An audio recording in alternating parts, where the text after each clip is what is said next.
பிறவி குணம்னு ஒண்ணு இருக்கு. அது என்ன செஞ்சாலும் மாறாது. பிறவி குணத்தை மாத்த நினைச்சிடக்கூடாது.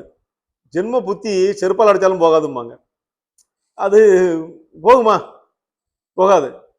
ஒரு நாயை பிடிச்சி கொண்டு ஒருத்தன் நல்ல பூசை பண்ணி அதை குளிப்பாட்டி பூசை எல்லாம் பண்ணி இந்த புனுகு பூனையை அடைச்சு வைப்பாங்க வச்சுல கூண்டு. புனுகு பூனைன்னு ஒண்ணு இருக்கு. அந்த புனுகு பூனைய கூண்டுல அடைச்சு வச்சாங்கன்னா அந்த புனுகு பூனை புனுகு கொடுக்கும். அதனுடைய கழிவே பெரிய மருந்து பொருளாக மாறும் அந்த புனுகு.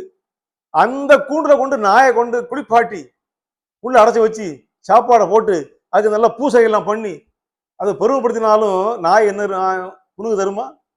நாய்கிட்ட என்ன வரும்? நாய் கழிவு தான் வரும். நாய் புனுகு தராது. அதான் ஜென்ம புத்தி. அது மாற்றவே முடியாது.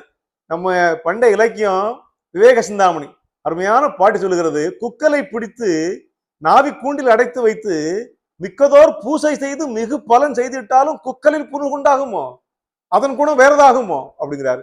குக்கல்னா நாய். பாருங்க, தமிழ்ல குக்கல் என்றால் நாய். நாயை குறிக்க நிறைய சொல்லு இருக்கு. குக்கல்ங்க வார்த்தை யாரை கேள்விப்பட்டிருக்கிறோமா? குக்கல். ஞமலின்னா நாய். ஞமலி போல் வாழையல் அவை பாட்டி.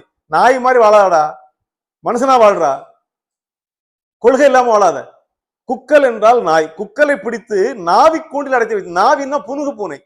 புனுகு பூனைக்கு தமிழ்ல பேரு நாவி. இந்த நாயை பிடிச்சிட்டு போய் புனுகு பூனையை அடைக்கிற கூண்டு போய் அடைச்சு வச்சு மிக்கதோர் பூசை செய்து அதுக்கு நல்ல பூசெல்லாம் பண்ணி வழிபட்டு வந்தா கூட அது ஒரு நாள் குணத்தை மாத்தாது, 1000 வச்சுட்டு போயிடும். ஆனா புனுகு பூனையை உண்மை செய்யாட்டா கூட புனுகு தரும். இயற்கை. அதனால அந்த குணம் மாறாது. ஜென்ம புத்தி செருப்பால் அடித்தாலும் போகாது.